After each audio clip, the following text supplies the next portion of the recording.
Hey there, happy Friday, TGIF. Welcome to Breakfast with Bridgett. I'm your host, Bridgett Ellison. It is Friday, February 23rd, 2024. So it's 22324. And we are just excited about this Friday. It's a cool morning out there if you haven't stepped out yet, but we have some nice weather on tap for the weekend. A little bit of rain chances. Meteorologist Candace Campos is here. Happy Friday, Candace. What did you say it was 22324? It's 22324 or 2232024.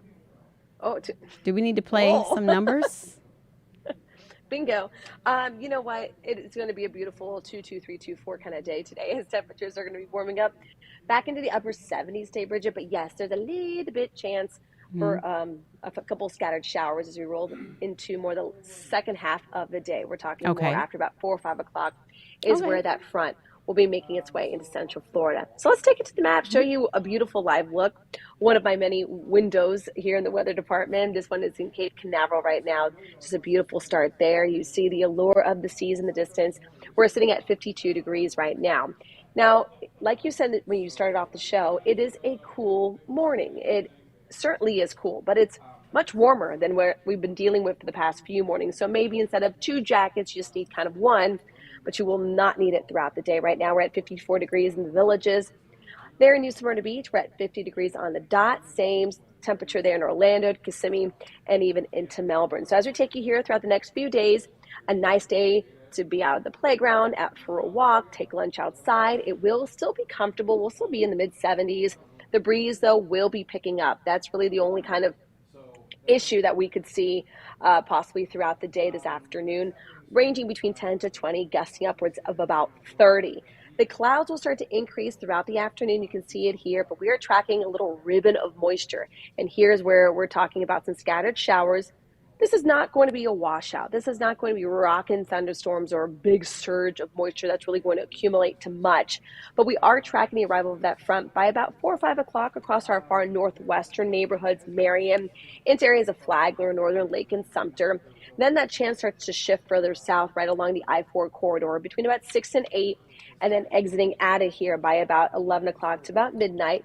And the skies quickly clear behind that front, ushering in a really nice looking forecast. So rain chances sit like this.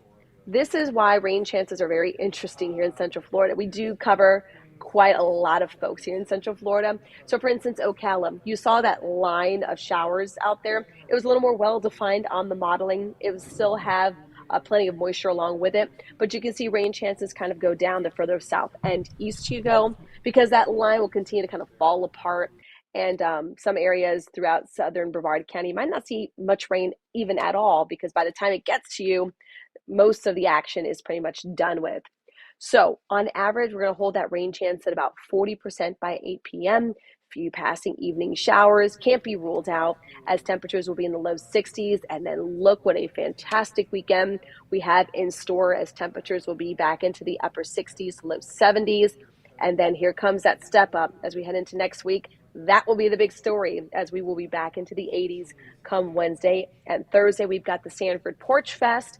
That's a really big deal in Seminole County. We have the Disney Half Marathon kind of weekend. So we have a lot of great things this weekend that the weather is going to cooperate, unlike last weekend. So Yes. What is the Porch Fest? Do you know? yeah, so the Porch Fest has about like 70 different bands that are just kind of sprinkled Oh. around that downtown Sanford area. A lot, it goes from classical to indie to just good old fashioned country. So there's a bunch of different bands, and it's free for families. It starts like at 11. And I think it ends like around 8. You can bring your lawn chairs, you can bring food, there'll be vendors out there, but all the proceeds from the vendors and things like that all will be going to the I believe it was like the Sanford. Hold on, I have it here. Oh, the funds for the arts in Seminole County. That's So it's all awesome. for a good cause. The weather will be nice. They're near the waterfront. So if you're not planning on doing anything, that's a great little thing to do with the family. Yeah, I really like that. That is so fun. And we talked about Yeah. stocking up and getting the cooler loaded up and all of that stuff. So if you're not doing the beach, maybe check out that Porch Fest. So that's Yeah, the beach might be a little dicey just because we'll still mhm. have the wind in place tomorrow, which is Going to still kind of rep up the surf a little bit. If you don't mind the breeze, and go enjoy the beach by all means. But we'll start feeling more beachy as we head into next week when we Yeah. start talking about temperatures back into the 80s. Yes, yes. It hasn't stopped some people though. Like we saw some people out there on those beach cams, like some of these chillier days this week. But yeah, Candace, I mean that's nice. And then we have all the Disney runners out this weekend. It's a marathon weekend out there. They're out there running around right now. Started at Epcot at 5 a.m. So they have Yeah. it pretty good as far as the races go this weekend. Yeah, I mean, and when we talk about January and February events, you have a pretty good chance of having a perfect evening or a perfect event weather-wise. But then sometimes you just run into that one day where that front comes in. Could you imagine if that marathon this weekend was last weekend? There was so many events that had to get canceled or postponed. So it's nice that we actually can land some good-looking weather also on a weekend. It's like Yes. a tic-tac-toe kind of thing.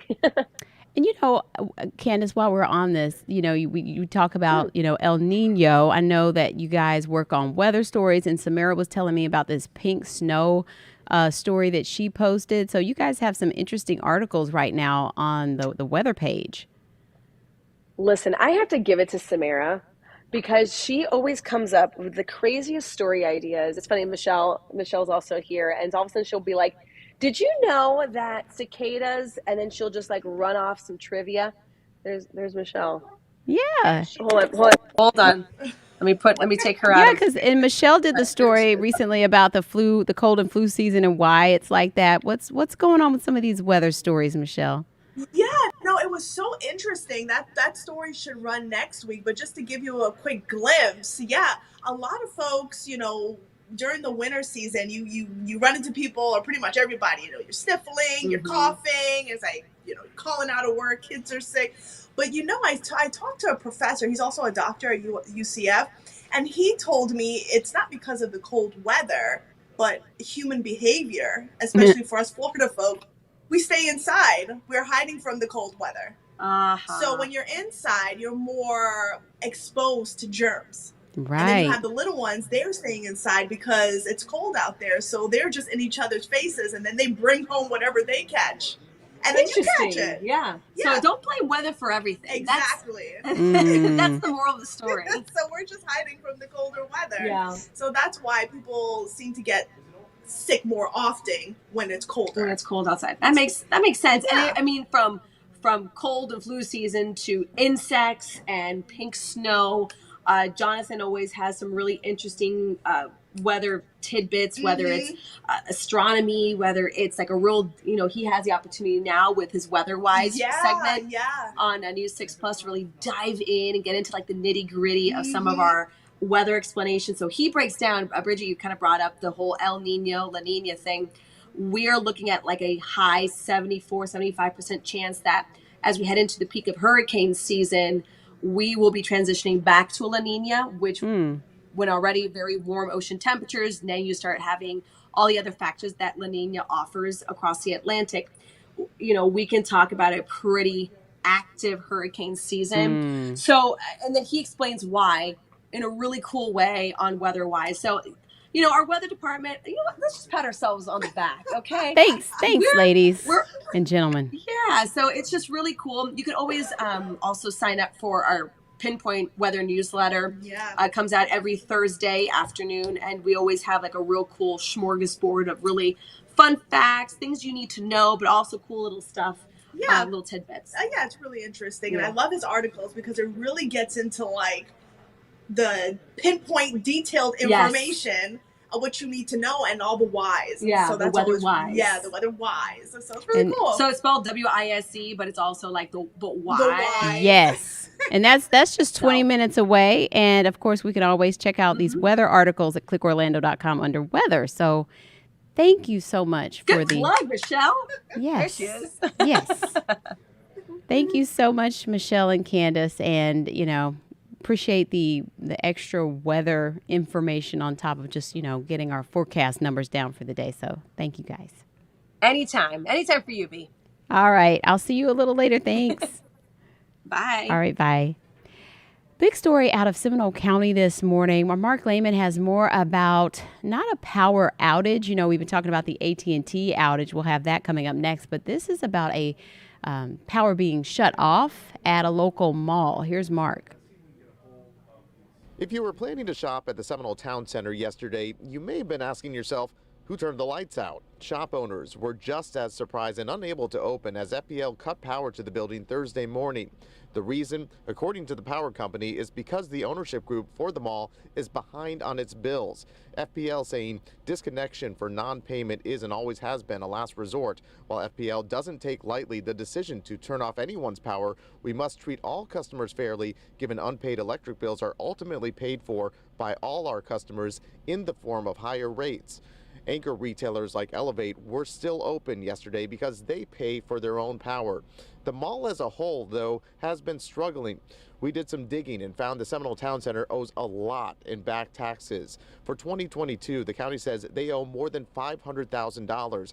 Last year's unpaid tax bill, then adding another $415,000 to the tab. The money woes are also happening as there's been a push to revitalize the mall. Sanford rezoned a property nearby to attract other businesses, but a couple years later, the struggles continue. So we'll keep you posted on what's happening at Seminole Town Center today in the wake of what happened yesterday. A follow-up on the AT&T outage that we told you about yesterday, that big, SOS question mark we had. Ezzy Castro has this follow-up that still has lots of people talking. AT&T has responded, and the FBI is also investigating. Here's more with Ezzy.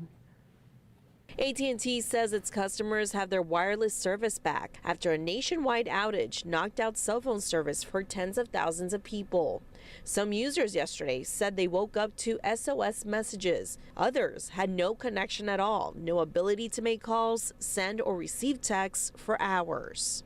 This is messing up people's lives. Like, I had to get a fake number to call my mom. I see an SOS. Now I can't even use my GPS, my music, call my wife, tell her where I'm going to be. It wasn't until later in the day that AT&T said an initial review of the outage found it may have been caused by a glitch and claimed it was not a cyber attack, though the Federal Communications Commission says it is investigating the cause, along with the FBI and the Department of Homeland Security. All right, so it sounds like it's part of the standard procedure for the government agencies to get involved in the investigation, but we'll keep you posted with updates on what happens with the AT&T outage probe. Now to the latest on the social media bill in Florida. It is headed to the governor's desk. We've been covering this for weeks now. The House and Senate have both signed off on a final version, and they changed it slightly. It still fully bans anyone under the age of 16 from being on social media platforms and mandates existing accounts be deleted. Supporters say it's to protect children, but even the governor has said he's a little concerned about this legislation, saying it might not hold up to legal challenges. He has 7 days after signing the bill to after receiving the bill, to sign it or veto it. So we'll let you know. But of course, that would affect millions of minors, and we'll see what happens with that. It is Friday. I think I mentioned that already. Yes. Happy Friday to Corey Murray, our photojournalist here at News 6 and host of Black Men Sundays. Hi, Corey. Happy Friday. Happy Friday. Oh, I see. I get a little prime time a little earlier today. How you doing? Hey, how are you? Oh, I'm good. I'm excited. Black Men Sundays, big show this weekend. And for folks that don't know, Black Men Sundays, we focus on generational wealth, mental health, finance, and business tips. So this week, if you're a small business owner, if you're someone that, if your business isn't set up yet, but you have an LLC, S Corp, INC, this is the show for you. And if you're looking to set any of those up, this is the show for you. Why? Because we're talking about government contracting, specifically federal government contracting. Why do we care about that? Well, federal government contracting basically where the federal government is looking to procure or obtain a service or product from small businesses, and they do it in the form of contracts. But, I was a little uneducated about what a federal government contract consisted of. I thought it was more of, high intelligence type of things. But then our guest, Jason White, this brother has 46 active federal government contracts. So let's roll this soundbite, and he gives us a full explanation of the different fields of interest that the federal government has. Let's roll it. So whatever the federal government needs, well, whatever we need outside the federal government needs that in the form of a contract. So we talking about digital content. We're talking about real estate. We're talking about janitorial, lawn care services, haircuts, wig making, apparel, dry cleaning, roofing, construction, pavement, whatever design, whatever you can think of, the federal government has a contract for it. I just figured out how I can marry my communication skills with the fact that there's a company that needs to to be in bed with the federal government. But then the federal government has all these requests. I need this product, I need this service. But the company that has the product, has the service, they don't know the ins and outs of how to get the government contract. But I do. So I partner up with the company that actually has that product and service, and we rock and roll. But we talking about everything, IT services, armed, unarmed security, whatever you can think of, the government has a federal government contract for. So that's exciting, especially like you said, for small businesses that may be looking to expand their business. So when he was explaining how to find those contracts, does it entail a lot of travel, or a lot of times your small business can stay right where it is? Yes. Well, the beautiful part about this conversation is his technique. We'll have to get into that in the show, but I'll just kind of add a little bit of that soundbite. The thing about his technique is, because I asked him, I said, "Well, what if I go and I get a federal government contract where I need to cut grass? I mean, I really don't like cutting my grass at home. So I'm about to go cut 25,000 square feet of grass." The way he sets it up is he'll find a small business. That way they don't have to deal with the federal government. He plays the middleman in it, where I he gotcha. basically says, "Hey, how much are you going to charge me to cut 25,000 square feet of grass at this facility?" They'll tell him a price, and then he'll go and do a bid with the federal government. And then once the Okay. federal government accepts his bid, he hires the company. And that's his technique. But So he's a bit of if you a want to, headhunter in the contracting world. well, I wouldn't say a headhunter, but he basically is a middleman, where he basically gets the contract. He finds out, well, first off, he finds out how much the company is willing to pay him for whatever the service is. Like he said, it could be a barber, it could be anything, but he gives us tips on where to locate, where to locate these federal contacting jobs, where to get them, how to do it, how to set it up. This is a show is action packed, full of gems. In our news business, when someone gives good information, we call them a walking soundbite. On Black Men Sundays, we call it dropping gems. And this brother dropped Yes. gems for a whole hour. I was excited about this interview. It was great. And our brother So Jason White, his brother, is also an author as well. So he gives great information. And we're talking about generational wealth. There you go. So are you able to get in touch with Mr. White, and then, he can try to help you find a match with finding a contract? He's offering that service as well? Yes, he does. But if you listen to Black Men Sunday, you'll know how to do it. So that's the beauty Oh. of our show. So tune in Sunday. We're dropping at midnight on Sunday. We're going to be on Click Orlando. We on YouTube. We on all podcast platforms. Yeah, you see it. Black Men Sundays. We're out here. I'm telling you, every week we're giving y'all information. We're giving you tips. So and the best part, Bridget, I can't believe this is we're over 100 episodes. 100 episodes Oh, of Black wow. Men Sundays That snuck full up of tips. fast. Oh, it snuck up quick, but the thing about it is, that means that it's over 100 hours of wealth. So if you're sitting back and you're like, "Oh, my money's tight. I don't know Yeah. how to invest in real estate. Do I need a financial advisor? Do I Mm-hmm. need an accountant to file my taxes?" Black Men Sundays has all those answers. 101 episodes. This will be I'm excited. But this show is a big show, and also the brother here, he's also the author of the Unconventional Path to Success: How to Build a Multi-Million-Dollar Empire with Self-Education. Black Men Sundays, you need the tips, pull up.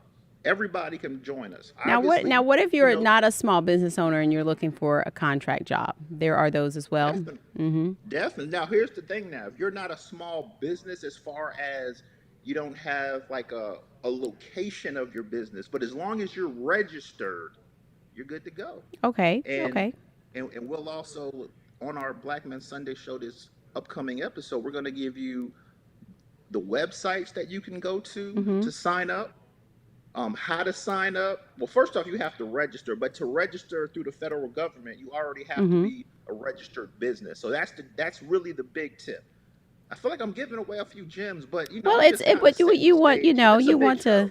you want to lead people there too, and there's also that big component of people with military experience as well go into government contracting versus like active duty, right? Well, we didn't actually discuss that on Okay. this. Like, this was more of a show. Like, we didn't bring the military factor in. Again, we kept it at a simplistic level of federal government contracting, because Okay. obviously there's local, there's state contracting, but the process of getting the contract is different from the federal level. So we're specifically talking about federal government Right. contracting on this show because it's very lucrative. And believe it or not, there's 96,000 federal government contracts out there. The trick is you just have to win the bid. And he told me now it took him 3 years to get the bid. So don't think you're going to listen to Black Men Sundays after the show, go to the site, and you're good. You might get lucky, but I'm saying the contracts that we're talking about, we're trying to get residual income. We're trying to build generational wealth. When I say residual income, we're looking at the 4 to 5 year contracts where you're getting a check Okay. monthly. Nice. And As so long as again, you so deliver again, the service. definitely. But the thing about it is, his technique is very lucrative because again, he'll do the bid. He'll find a local business that doesn't want to deal with the federal government, but he deals with it. He teaches us how to do it. So for instance, let's say I want to cut grass. Like I keep bringing that example, but let's say I want to cut. Yeah. I see a bid for 3,500 square feet of grass cutting. I'll find someone locally. How much you gonna charge me to cut that grass? They say, okay, we'll charge you $3,000 to cut that grass. Okay, cool.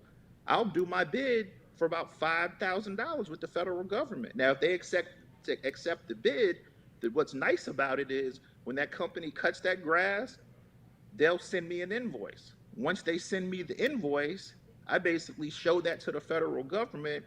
And if they accept the bid, what's nice about it is the federal government will give you they'll basically give your money in 30 days. But lately, the federal government has been releasing the money in 15 days. So, Okay. and that's what they call a net 30 contract because they get 30 days to pay you. But by them paying you in 15 days, I get the check, I pay the service that cut the grass, and I have some money. There we go. Black Men Sundays, generational wealth. I think I gave too many tips today. No, but I'm I telling think you, this is I think it's very interesting. So that comes up on Sunday morning at 12 a.m. It goes live. 12 a.m. That's right, 12 a.m. ClickOrlando.com. Black Men Sundays, we do have a write-up, but the write-up probably will come before noon. But I'm just saying, if you're looking to listen to the podcast on YouTube, all podcast platforms, it drops at midnight. And I'm dropping the gems on TikTok, on social media as well, but just with little snippets. But, to get the full benefit of this conversation, because I feel like we've talked about a plethora of financial advice and financial gains and ways of establishing money, but we've never talked about this, so I'm just super excited. I am too. Thank you, Corey. We'll be looking for that and make some more money here. I'll see you a little later. Thanks. Thank you.